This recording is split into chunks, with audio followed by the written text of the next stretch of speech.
وسيئات أعمالنا من يهده الله فلا مضل له ومن يضلل فلا هادي له وأشهد أن لا إله إلا الله وحده لا شريك له وأشهد أن محمدا عبده ورسوله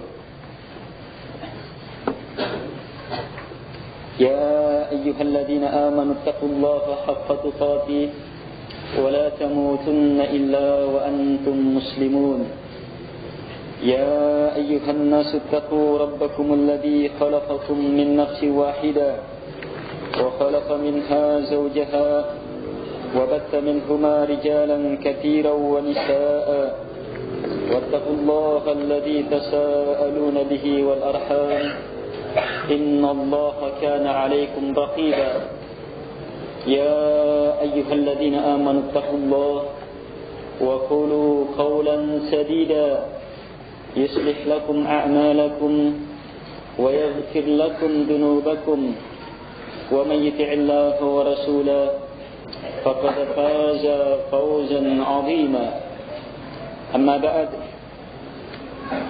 فإن أصدق الحديث كتاب الله وخير الهدي هدي محمد صلى الله عليه وعلى آله وسلم وشر الأمور محدثاتها وكل محدثة بدعة وكل بدعة ضلالة وكل ضلالة في النار. قال الشيخ محمد بن عبد الوهاب رحمه الله تعالى: المرتبة الثانية الإيمان، وهو 70 شعبة، فأعلاها قول لا إله إلا الله، وأدناها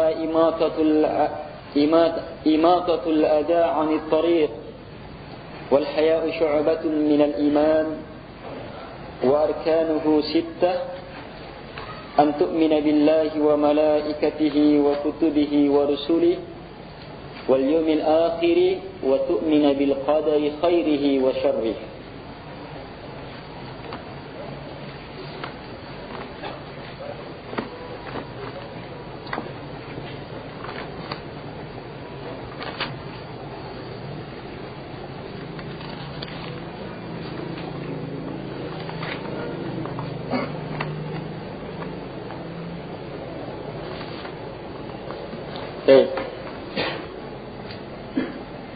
Kata beliau rahimahullah, jenjang yang kedua. Jenjang yang kedua dari jenjang apa ini?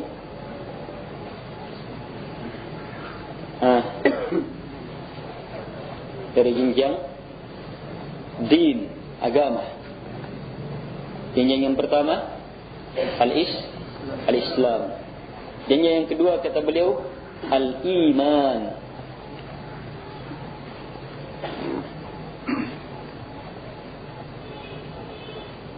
Kata beliau, wa huwa, iman itu bid'ah wa 70 syu'bah.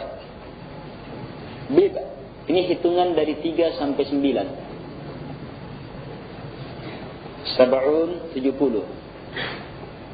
Jadi sekitar 3 sampai 79 syu'bah,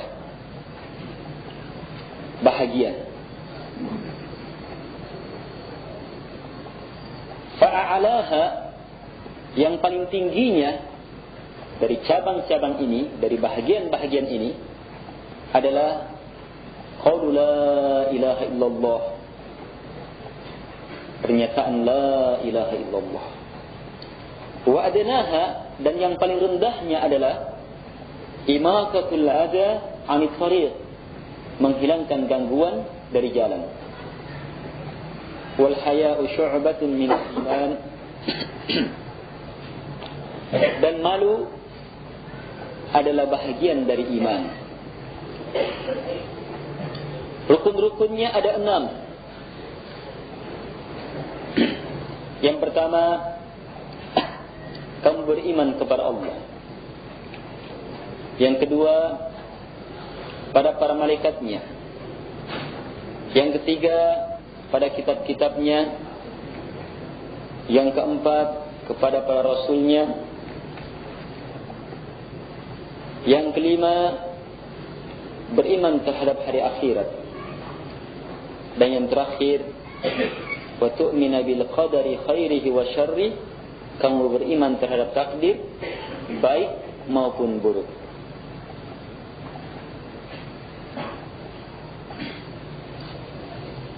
Baik. Kemudian beliau menyebutkan dalil akan rukun iman ini.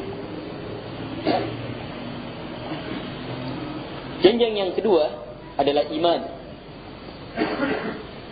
Orang yang mempunyai iman namanya mukmin.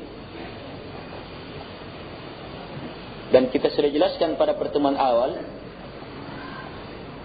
mukmin sudah pasti muslim. Iya. Tapi belum tentu muslim itu mukmin. Jelas? Qalatil a'rabu amanna qul lam tu'minu walakin qulu aslamna walamma yadkhulul imanu fi qulubikum. Orang-orang Arab pedalaman mengatakan amanna. Setelah mereka menyatakan keislamannya, mereka mengatakan amanna, kami telah beriman. Allah Subhanahu wa taala kritik.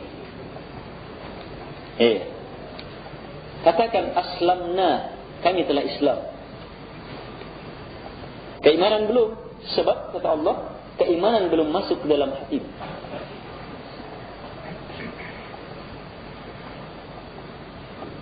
Ini. Dari sini nampak jelas bahwa setiap mukmin pasti muslim, tapi belum tentu yang menyatakan keislaman itu langsung teranggap sebagai orang-orang yang beriman.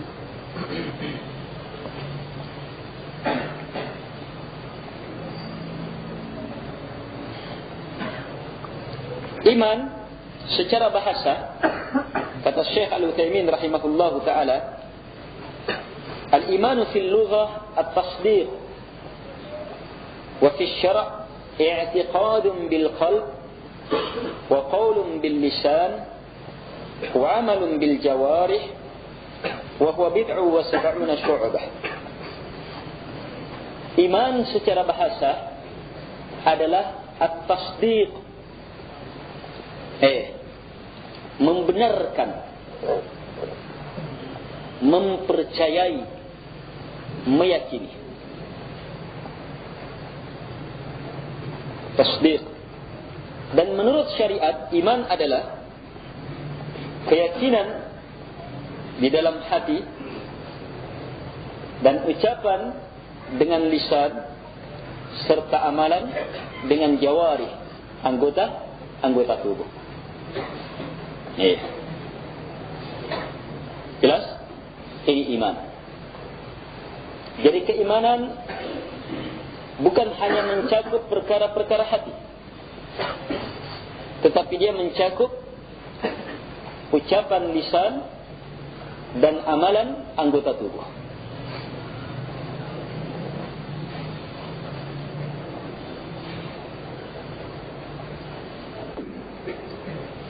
Karena itulah, kalau kita lihat dalam penafsiran, wa ma kana Allahu liyudhi'a imanakum, dan Allah Subhanahu wa taala tidak akan menyia-nyiakan keimanannya kalian. Kita lihat ayat sebelumnya. Keimanan yang dimaksudkan adalah salatnya kalian menghadap ke Baitul Maqdis. Ketika itu menghadap ke Baitul Maqdis. Kemudian Allah Subhanahu wa taala perintahkan untuk menghadap ke Ka'bah. Ada yang bertanya, atau ada nada dari orang-orang kafir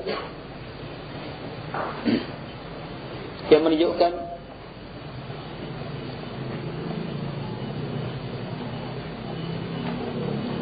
tidak adanya nilai salat sebelumnya. Maka Allah Subhanahu wa taala mengatakan, wa ma kana Allahu liyudhi'a imanakum. Allah Subhanahu wa taala tidak akan menyia-nyiakan keimanannya kalian. Artinya solatnya kalian yang sebelumnya. Baik. Jadi dia mencakup solat amalan yang nampak. Iya. Walaupun di dalamnya juga terdapat amalan-amalan hati. Al-ikhwah rahimahumullah. Ini definisi iman yang betul-betul harus dipahami. Jadi keimanan itu mencakup keyakinan hati, ucapan lisan, dan amalan anggota tubuh.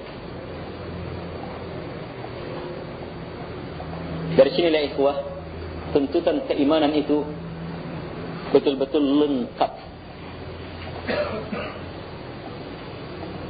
Orang mau beriman tidak hanya sekedar meyakini, tapi gimana keyakinannya mampu dia ucapkan, dia sampaikan, dia sebarkan, dan bagaimana keyakinan ini mampu teramalkan, terwujud dalam kehidupan kesehariannya.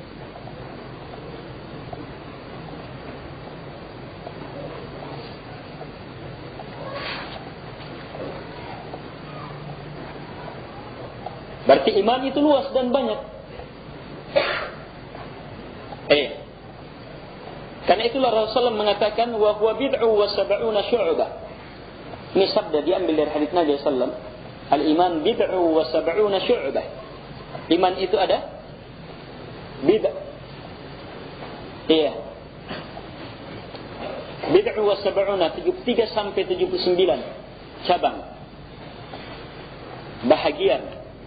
Fa'alaha yang paling tingginya kata Rasulullah adalah ucapan la ilaha illallah, dan yang paling rendahnya adalah menghilangkan gangguan dari jalan, dan malu adalah bahagian dari iman.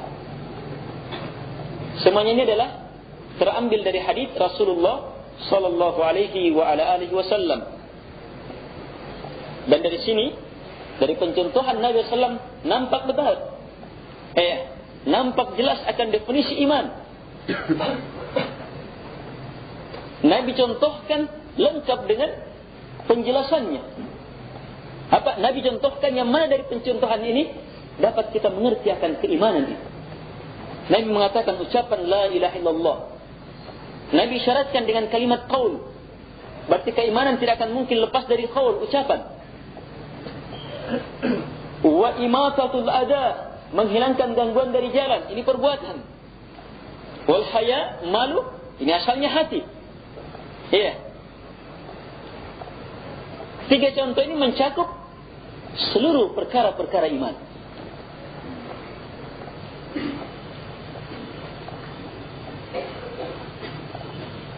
Dari sini jelas sekali bahwa keimanan tidak cukup hanya kalau hanya sekedar ucapan. Iya. Tidak cukup kalau hanya sekedar diyakini. Tidak cukup kalau hanya sekedar diketahui. Bahkan tidak cukup kalau hanya sekedar diyakini, diucapkan, tapi tanpa amalan.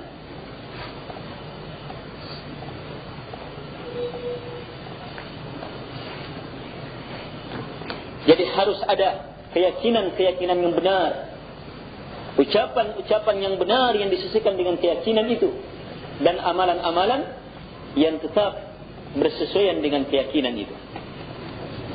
Disinilah seseorang teranggap beriman dengan keimanan yang benar. Kesempurnaan 3 perkara ini yang menentukan kesempurnaan iman. Kurangnya nilai dari 3 perkara ini juga yang menentukan kurangnya iman. Kan itu merupakan kalimat yang penuh dengan ilmu, apa yang diucapkan oleh para ulama tentang iman, bahwa iman yazidu bit ta'ah wa yanqusu bil ma'siyah. Iman itu bertambah dengan ketaatan dan berkurang dengan maksiat.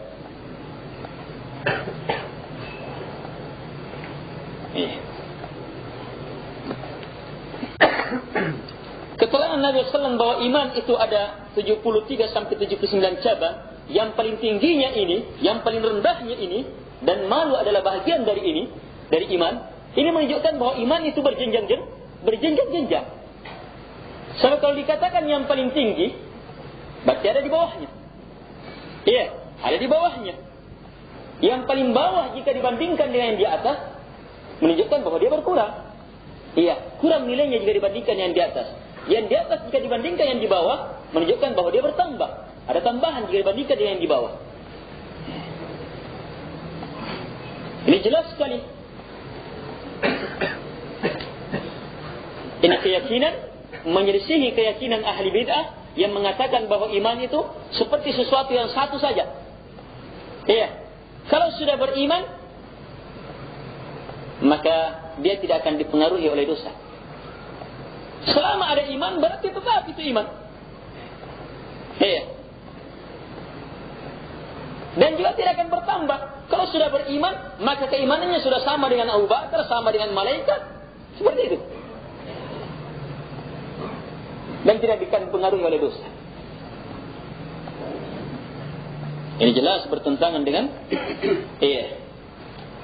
aturan-aturan Islam.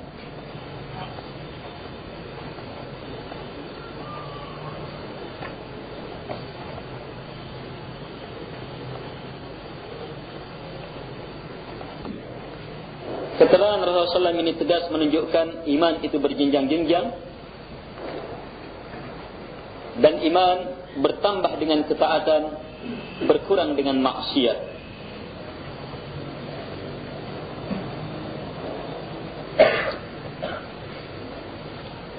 Baik. Wa arkanuhu sittah. Rukun-rukun iman itu ada 6. Rukun iman ada 6. Ini berbicara tentang asal dari iman itu.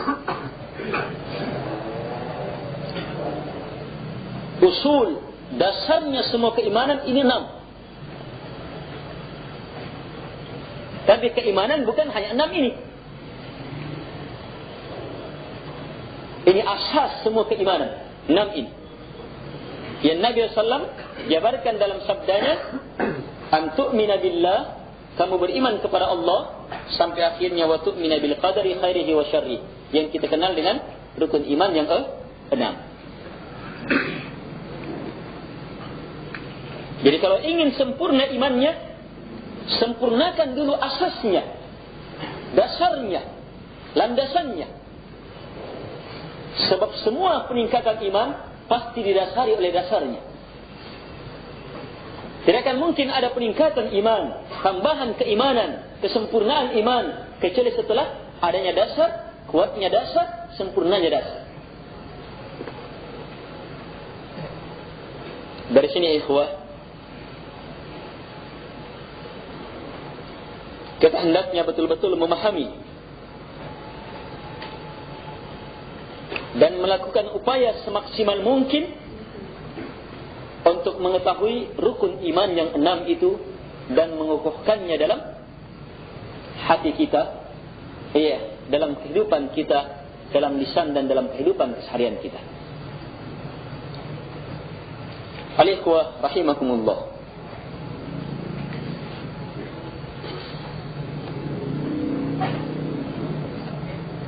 Di sini Rasulullah mengatakan bahwa keimanan yang paling tinggi adalah la ilaha illallah.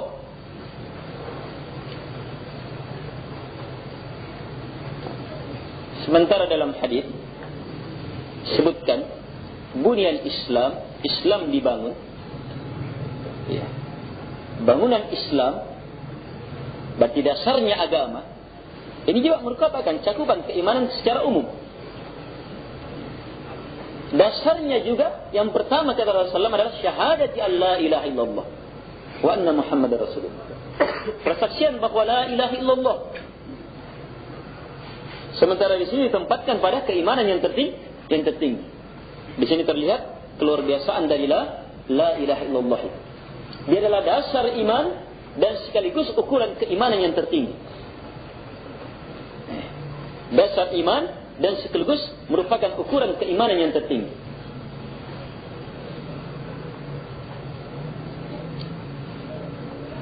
Kalau kita hubungkan dengan dasar, sehubungan dengan rukun Islam, rukun iman ada 6. Tapi kita juga ternyata mengenal dasar iman adalah la ilaha illallah. Kenapa? Sebab dari 6 ini yang mendasari seluruhnya adalah keimanan kepada Allah Subhanahu wa taala. Sementara keimanan kepada Allah Subhanahu wa taala yang paling mendasar adalah keimanan bahwa la ilaha illallah. Jelas?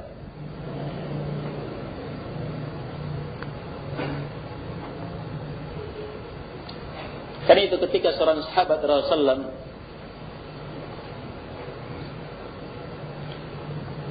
bertanya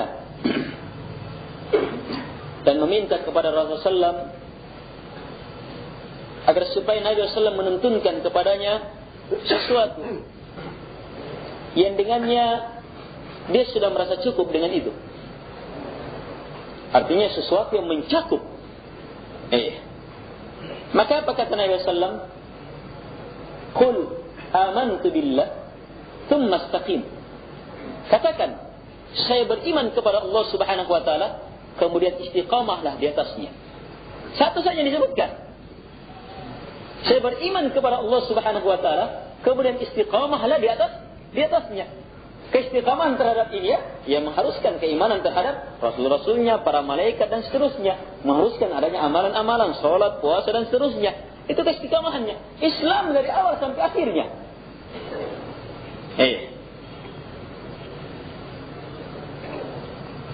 Jadi dasar dari seluruh yang 6 ini keimanan kepada Allah Subhanahu wa taala, dan keimanan kepada Allah Subhanahu wa taala ditentukan oleh keimanan kita bahwa Dia satu-satunya yang berhak untuk disembah, selainnya tidak. Bahkan ini perkara yang menentukan keislaman secara menyeluruh. Al-ikhwah rahimakumullah.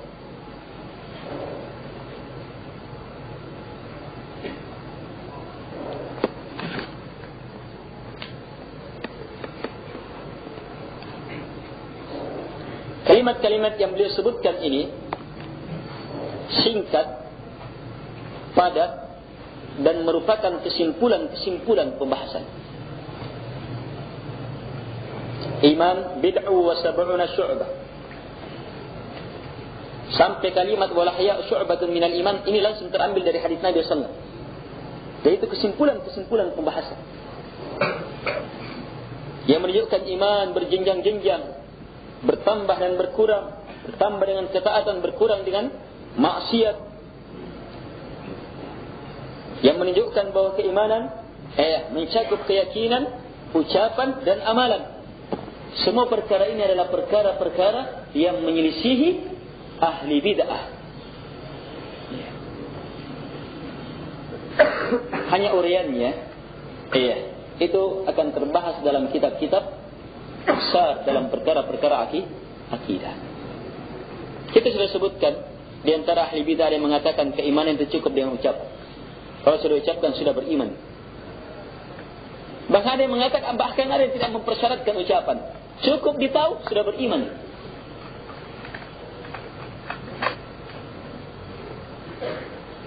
Al-ikhwah rahimakumullah.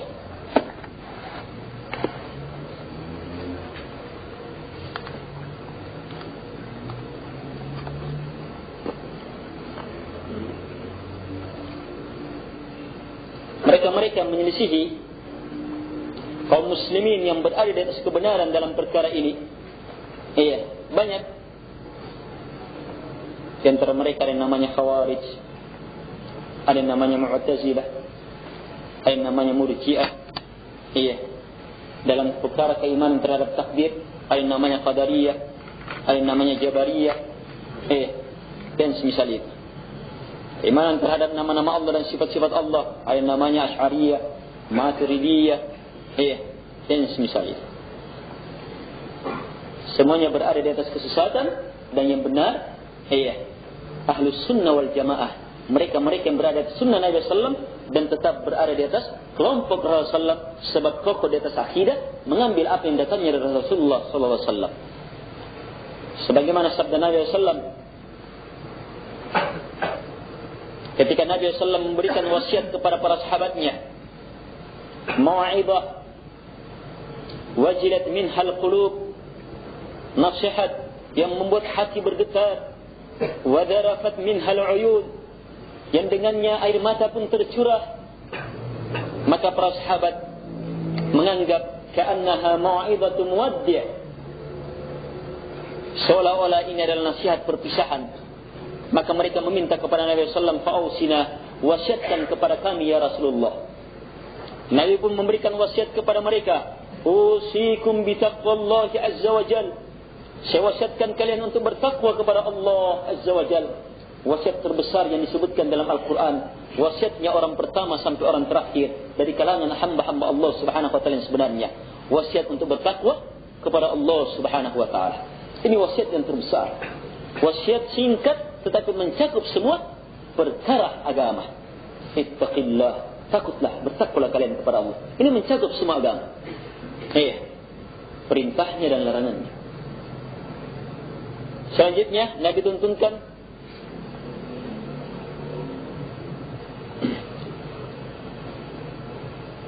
was-sam'a wat-ta'ah wa in ta'ammara 'alaikum 'abdun habashi. Dan saya wasiatkan kepada kalian untuk mendengar dan taat walaupun yang memerintah kalian adalah seorang budak dari Habsyah. Budak asalnya tidak boleh memerintah. Itu dalam perkara agama, tidak boleh memerintah itu budak. Tetapi Nabi permisalkan, walaupun sampai dia memerintah misalnya, tetap harus taat. Dan dicontohkan dari budak Habsyah. Budak yang penampilannya tidak enak untuk dipandang. Rambutnya saja keriting-keriting batu betul. Tetapi walaupun dia memerintah, tetap harus dengar dan taat. Kemudian Nabi mengatakan, fa'innahu man ya'ish minkum, sungguh siapa saja di antara kalian yang hidup kemudian, fasayara ikhtilafan katsira, dia akan melihat perselisihan yang sangat banyak. Apa nasihat Nabi SAW terhadap perkara ini bagi mereka yang melihat perselisihan itu? Kata Nabi SAW, alaikum bisunnati, wajib atas kalian untuk berada di atas sunnahku. Dan Nabi lanjutkan penjabaran berada di atas sunnahnya, wa sunnatil khulafa'ir rasyidin al-mahdiyyin min ba'di, dan wajib pula atas kalian untuk berada di atas sunnahnya para khalifah yang berada di atas petunjuk, yang mendapatkan hidayah setelahku. Ini kan sahabat, Abu Bakar, Umar, Uthman, Ali, orang-orang yang mengikuti mereka. Wajib atas kalian berpegang di atas sunnahku dan sunnahnya khulafa'ir rasyidin. Disinilah hakikat sunnah, disinilah hakikat agama itu, dan inilah hakikat jamaah itu, yang berpegang di atas sunnahnya mereka. Kata sahabat Abdullah bin Mas'ud, kamu berada di atas jamaah, wa in kunta wahdak, walaupun kamu sendiri.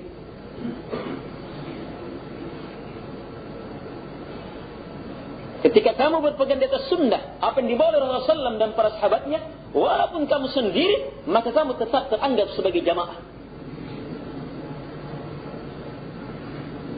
Jadi harus kalian berada di atas sunnahku dan sunnahnya khulafa'ir rasyidin, para sahabat.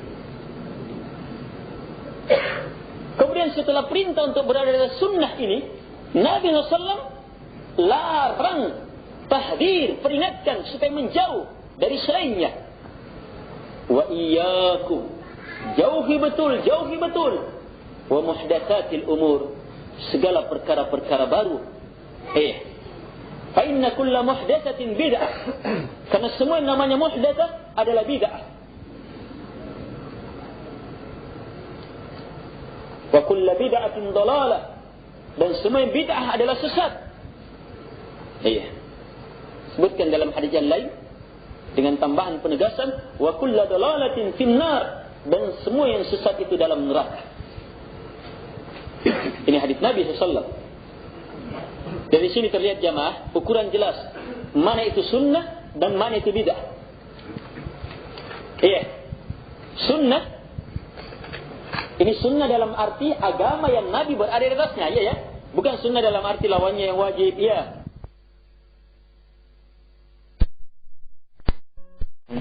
warahmatullahi wabarakatuh.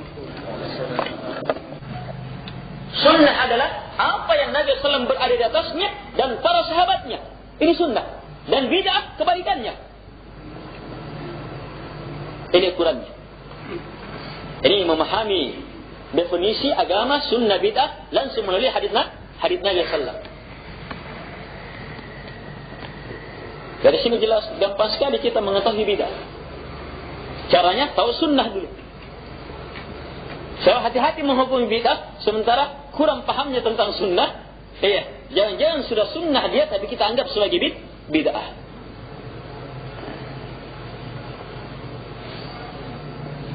Harus kita ketahui sunnah. Apa yang Nabi SAW berada di atasnya? Apa yang para sahabat Nabi SAW berada di atasnya? Dalam agama ini agama, mencakup semuanya. Apakah dia ibadah di masjid, perayaan, acara pernikahan, acara kematian, semua perkara agama. Perhatikan, semua perkara agama.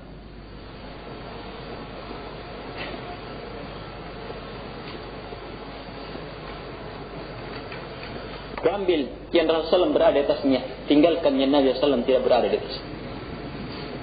Itulah bid'ah yang Nabi SAW peringatkan. Saya lupa ada lafaz tadi. Setelah Nabi perintahkan untuk berpegang di atas sunnahnya, Nabi kuatkan lagi. Addu alaiha bin nawajid. Gigit sunnah itu dengan nawajid, gigi geraham. Jadi diibaratkan seperti itu. Gigit dengan gigi yang sekuat, gigi yang terkuat. Menunjukkan apa? Pegang penuh betul itu sunnah dengan sekuat-kuatnya. Ketika orang sudah seperti ini namanya ahli sunnah. Ahlinya sunnah. Sebab dia berada di atas sunnah dan sunnah itu menjadi sifatnya. Ini dia ahli sunnah. Jadi ahli sunnah itu bukan kelompok, tapi dia nama yang merupakan sifat. Siapa yang mempunyai sifat itu, dia yang berhak mendapatkannya. Dan tidak peduli apakah orang mengatakan dia ahli sunnah atau tidak. Sebab yang teranggap adalah yang dianggap oleh Allah Subhanahu wa ta'ala sebagai ahli sunnah. Dia mengaku saya ahli sunnah, tapi keluar dari apa yang dibawa oleh Nabi SAW, maka ahli bid'ah itu. Walaupun orang menganggapnya sebagai ahli bid'ah, tapi dia yang berada di atas sunnah Nabi SAW dan para sahabatnya, maka itulah ahli sunnah. Dia gunakan nama itu atau tidak? Hanya penggunaan nama ahli sunnah terambil dari hadis ini. Adapun al-jamaah diambil dari hadis yang lain. Nabi SAW bersabda, "Sataftariqu ummati ala 73 syu'b." Ala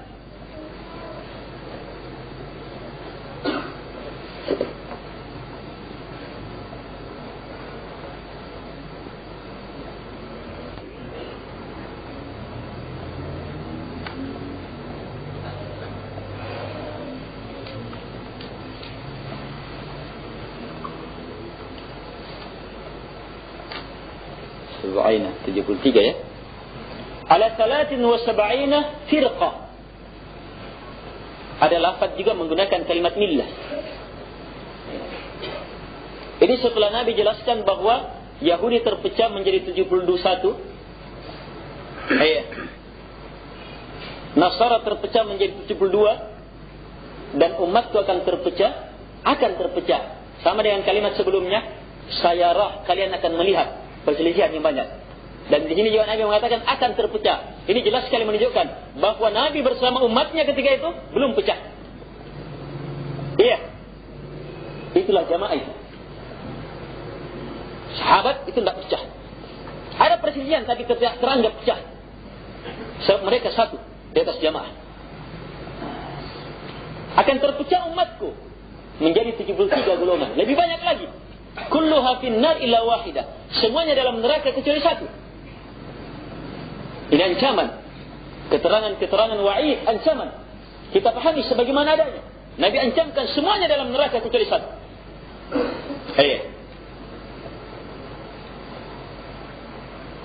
Mungkin ada yang kekal. Mungkin ada yang tidak kekal. Tapi yang jelas diancam dengan neraka. Kecuali satu. Siapa yang satu itu? Nabi SAW menjelaskan. Al-jamaah. Yang satu. Di atas jamaah. Dalam lafaz yang lain, atau hadis yang lain, Nabi jelaskan al-jamaah itu siapa? Ma'ana alaihi wa ashabi. Agama yang saya berada di atasnya, wa ashabi, dan para sahabatku. Coba lihat, sahabat diikutkan lagi di sini. Sama ketika Nabi menjelaskan, kalian akan melihat perselisihan yang sangat banyak. Apa tuntunan Nabi? Fa'alaikum bisunnati. Harus kalian berada di sunnahku. Wa sunnatil khulafa'ir rasyidin al-mahdidiyyah min ba'di. Jelas? Ini ikhwah. Ini al-jamaah. Jamaah Rasulullah bersama para sahabatnya. Iya. Bukan jamaah dalam yayasan tertentu. Iya. Bukan jamaah dalam daerah tertentu. Iya. Bukan jamaah dalam partai tertentu. Iya. Itu jamaah-jamaah batilah semuanya. Kalau dianggap itu sebagai jamaah, pasukan jamaah. Jamaah ini, ma'ana alaihi wa ashabi. Apa yang saya berada di atasnya dan para sahabatku. Agama, semua agama, bukan hanya solat. Jadi, sebab ahli bid'ah mengelabui masyarakat. Kan adakan yang namanya muamalah. Buat istilah-istilah yang digunakan, istilah itu benar sebenarnya, tapi dia salah gunakan. Dia gunakan bukan pada tempatnya. Itu yang harus betul-betul harus itu kalau ibadah mahdoh. Artinya apa? Kalau yang bukan ibadah mahdoh, dia bebas sih. Ikutkanlah semuanya. Jadi kalau cara-cara pengantin acara, tidak apa-apa lah dibuat-buat yang begini, yang begitu. Tidak apa-apa yang begini, yang begitu. Tidak apa-apa semua sebab. Tapi kalau kita kembalikan kepada pembahasan yang seperti ini, semua yang Nabi SAW berada di atasnya dan para sahabatnya berupa agama. Agama yang dibawa oleh Nabi SAW. Itulah jamaah, itulah sunnah. Lihat Nabi gimana salatnya, gimana ibadahnya, gimana ketika jadi pemimpin. Gimana Nabi SAW terhadap istrinya, gimana Nabi SAW dalam suasana seperti ini, dalam suasana seperti itu. Gimana para sahabat, gimana masyarakat mereka. Ini jamaah.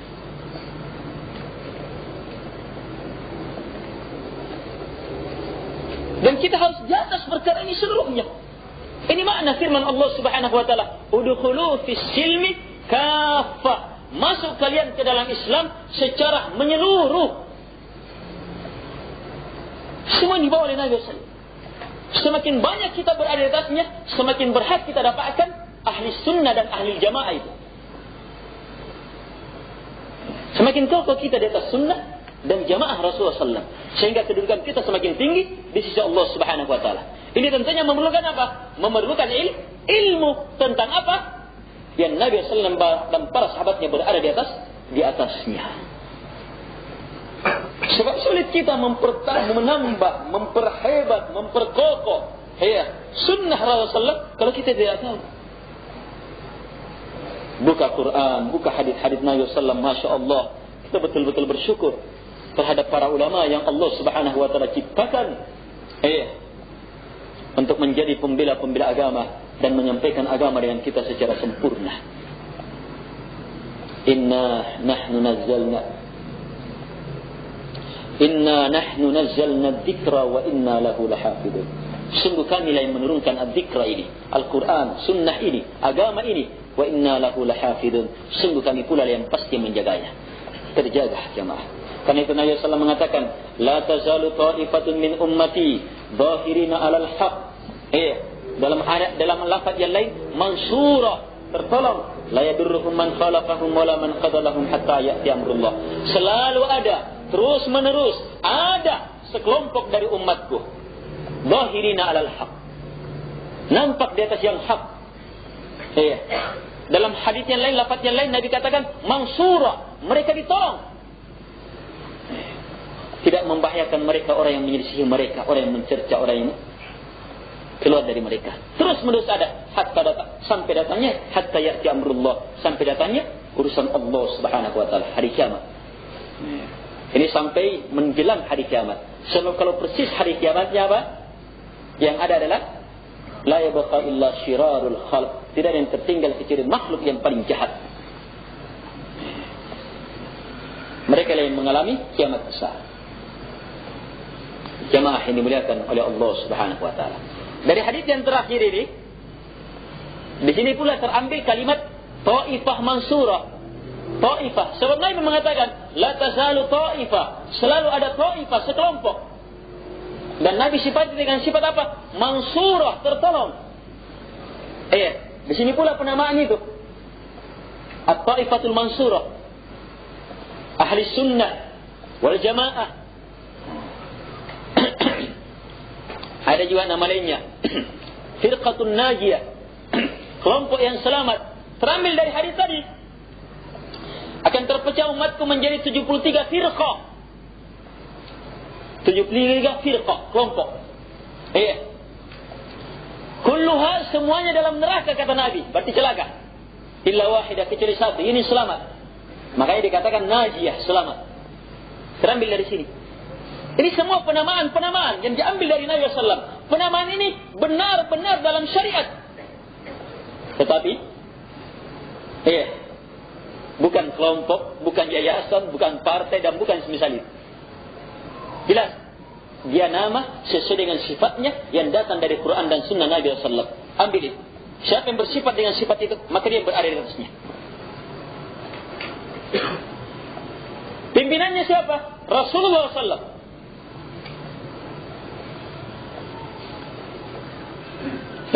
Bukan syekh ini, bukan ustaz itu, bukan. Rasulullah SAW. Ma ana alaihi wa ashabi.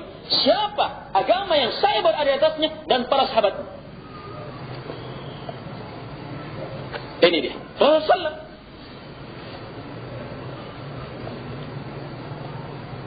Para sahabat mereka.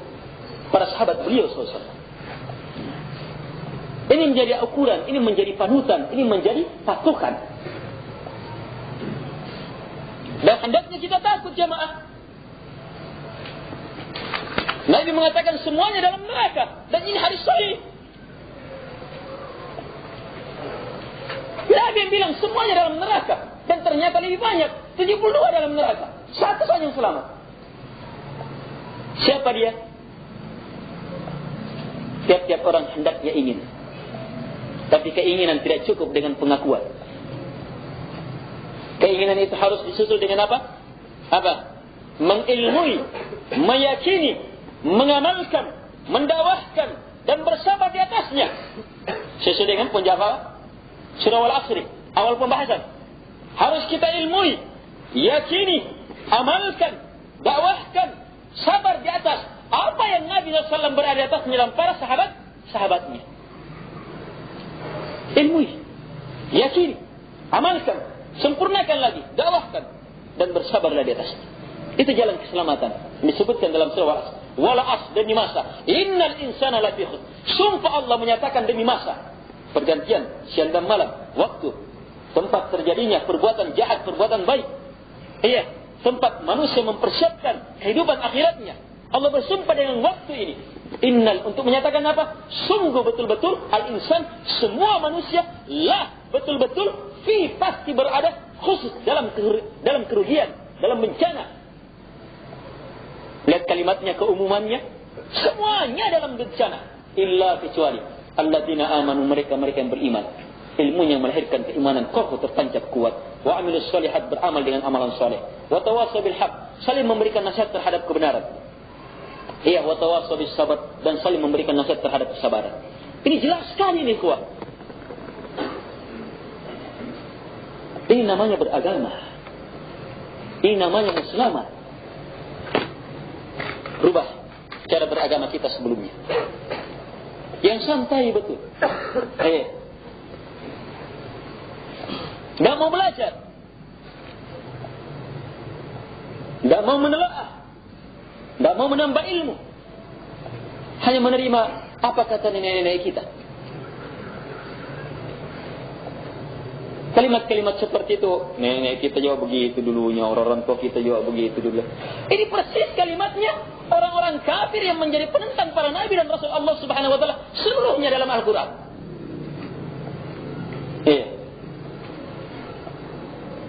Inna wajadna aba'ana ala ummah.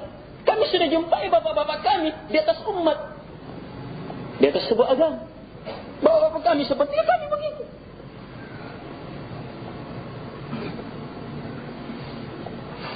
Ukuran kebenaran itu. Sementara ukuran kebenaran disebutkan oleh Nabi SAW, siapa yang berada di atas apa yang Nabi SAW bawa dan sahabatnya. Pegang teguh ini. Selamatkan diri dari perkara-perkara selain itu. Hanya ingat, kalau paham perkara ini, dan benar kita betul-betul menginginkannya, ini pasti mengharuskan ingin mengilmui. Keinginan jangan mengharuskan keinginan untuk tahu. Mempelajarinya, meyakininya, mengamalkannya. Kesempurnaannya lanjutkan dakwah terhadap perkara itu dan bersabar di atasnya sampai malakul maut datang menjemput. Al-ikhwah rahimakumullah. Dalam perkara iman banyak sekali sudah perkara-perkara yang keluar dari apa yang Rasulullah SAW berada di atasnya. Ini keimanan, perkara-perkara akidah, usuluddin, usul iman, banyak sekali. Luar biasa banyaknya dalam masyarakat.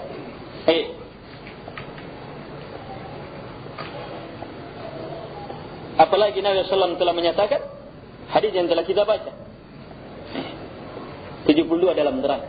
Itu semuanya perkara akidah, perkara iman itu. Itu perselisihan yang menyebabkan neraka atau surga.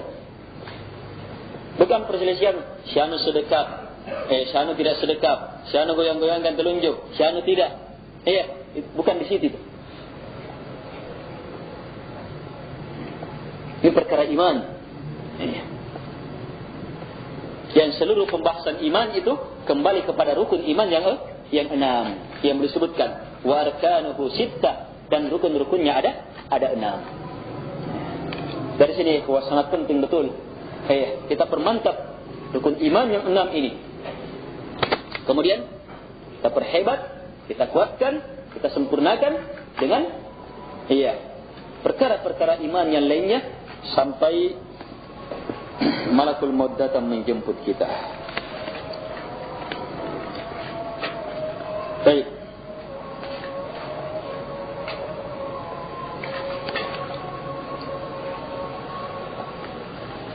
Yaitu rukun yang pertama, an tu'mina billah, kalian beriman kepada Allah Subhanahu wa taala.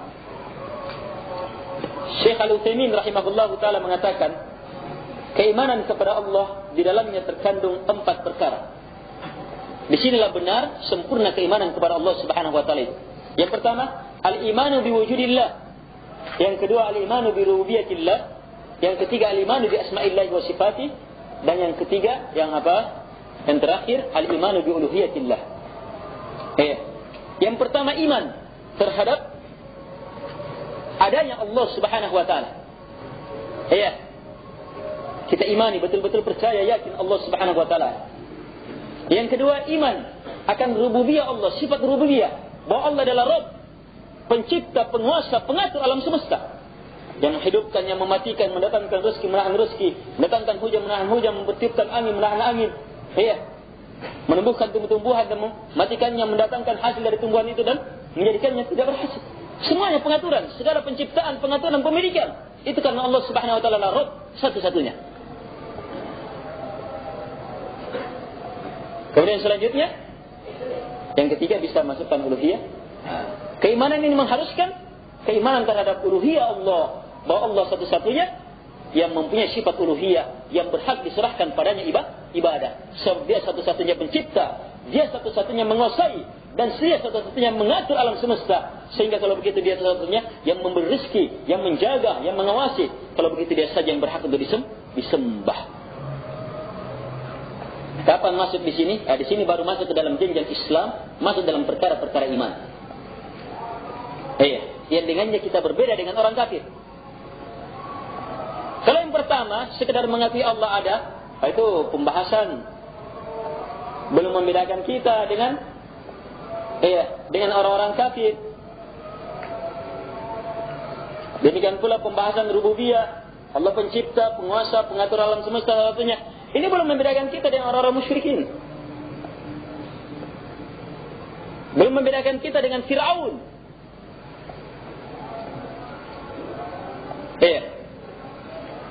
Tapi yang membedakan adalah ketika kita mengikrarkan La ilaha illallah secara lisan, ilmu, keyakinan, kita amalkan jujur di atasnya.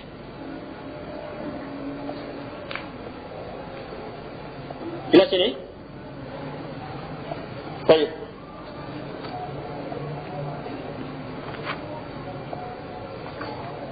Dan yang terakhir, mengimani nama-nama dan sifat-sifat Allah Subhanahu wa taala. Keimanan terhadap nama-nama dan sifat-sifat Allah Subhanahu wa taala. Ini juga termasuk keimanan yang di dalamnya betul-betul terdapat banyak kerancuan. Banyak sekali pelanggaran-pelanggaran keimanan terhadap nama-nama dan sifat-sifat Allah Subhanahu wa taala. Banyak sekali.